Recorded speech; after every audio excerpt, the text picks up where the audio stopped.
என் கையில் சோட்டா பீம் படம் போட்ட கிஃப்ட் பாக்ஸ் இருக்குது. வாங்க உள்ளே என்ன இருக்குன்னு பார்ப்போம். Welcome to great Kirikalan magic show. Sound நல்லா வருது காய்ஸ். உள்ளே ஏதோ ஹெவியாக இருக்கும் போல.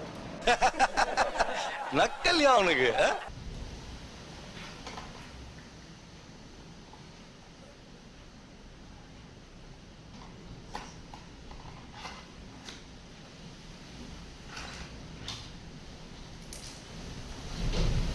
பிரிச்சா உள்ளே என்னென்னலாம் இருக்குன்னு பாருங்க காய்ஸ்.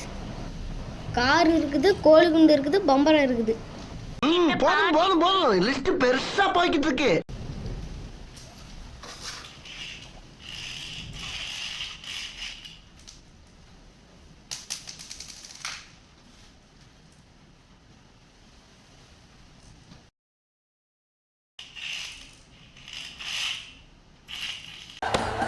என்ன என்ன எழவி அது. பாய் காய்ஸ், லைக் பண்ணிட்டு போங்க.